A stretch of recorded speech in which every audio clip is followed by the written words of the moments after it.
Este 27 de noviembre conmemoramos el Día Nacional de la Cantinera, según el decreto con fuerza de ley número 21.466, que se promulga el 23 de julio del 2022. Este tercer año conmemorativo lo vamos a iniciar con estas cápsulas históricas junto a Cazando Historias Chile y los viejos estandartes Antofagasta. ¿Quién era la cantinera? La cantinera era aquella mujer autorizada por el ejército chileno a ocupar una plaza en una pequeña carpa de campaña que se ocupaba de los víveres, alimentación, también de algunos elementos logísticos como la papelería, insumos médicos, etc. También se le dice cantinera a la mujer porque llevaba una cantina, una cantinflora, una caramayola, un barrilito donde también distribuía agua a los soldados. Este espacio lo ocupaban anteriormente los varones, debido a la alta concurrencia femenina durante la Guerra del Pacífico, es que a pesar de ser prohibida su presencia, es que decide el alto mando finalmente autorizar la presencia de la mujer, pero en esta plaza. Sin embargo, también sabemos que muchas de ellas también tomaron el fusil y fueron soldados. Y a veces en la práctica fueron aprendiendo algunas técnicas de enfermería para atender las ambulancias durante la campaña.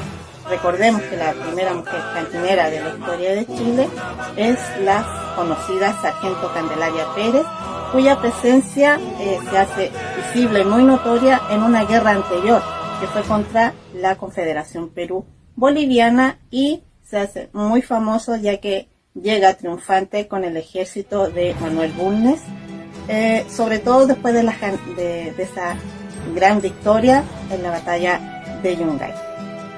40 años después nos vemos nuestro conflicto, la Guerra del Pacífico, que dura casi 5 años, desde 1879 a 1884. Y es allí que también la mujer decide tener esta presencia. Sin embargo, como lo hemos dicho, su presencia estaba prohibida, pero ellas se la arreglaron para insistir y estar. Finalmente, las que fueron autorizadas, como le decíamos, ocuparon esta plaza de cantinera, que no eran más de 2, 4 o quizás 6 por regimiento, pero también recordemos que muchas de ellas, por acompañar a sus parejas, a sus familiares, hicieron como varón, como soldado, y solamente después en batalla eran descubiertos su verdadero género. Esta ley no solamente viene a reconocer la participación de estas cantineras, sino que la participación de la mujer durante y después de la Guerra del Pacífico, y no solo a las que fueron al campo de batalla, sino que también desde sus diferentes espacios y condición social fueron un gran aporte. También, como sabemos, este número de cantineras era reducido, pero también muchas quisieron quedarse acompañando al ejército y servir, y ellas se les llamó camaradas, especialmente aquellas que luego de que Chile entra a Lima, ¿cierto? Y se cree que se termina la guerra y se da la orden de que vuelva el general Baquedano con sus tropas. Y es allí que también vuelven la mayoría de las cantineras. Pero aquellas que se quedaron, ya que oficialmente no estaban bajo ese cargo, se les llamó camaradas, pero cumplieron las mismas funciones, incluso aún más duras, porque sabemos que allá en tierras peruanas las condiciones fueron muy paupérrimas para el ejército chileno. También están las vivanderas o vianderas, que aprovechaban los movimientos del ejército para vender y ofrecer sus servicios de alimentación o de costura o lo que se necesitase en aquellos momentos.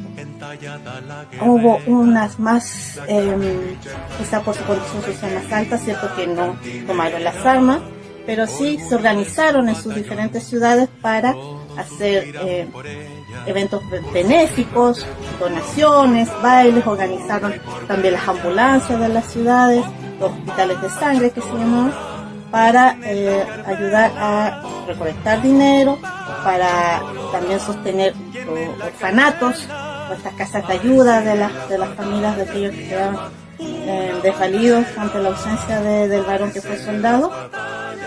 Incluso un grupo de mujeres que fue un poco más invisibilizado, pero que tenía una mayor fuerza y que era muy necesario. Chile era un país agrícola, por tanto, su economía radicaba en ese espacios. Pero los varones se fueron a combatir. Entonces, ¿quién se quedó sembrando y cosechando? Fue la mujer. Y este rol también lo asumió incluso después de la guerra, porque sus parejas o marido, o el varón soldado, en su mayoría llegó a ser mutilado o con alguna problema físico que le impedía cumplir estas funciones. Por tanto, entendemos que finalmente para nosotros la cantinera no es quien recibe la autorización oficial de servir a su país, sino que todas aquellas que desde diferentes espacios, diferentes funciones y en diferentes tiempos que duró esta guerra, estuvo para servir al país.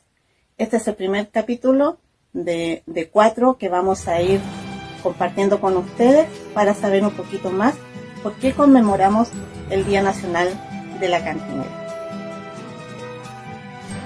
Somos Cazando Historias Chile, la gran cofradía de la historia.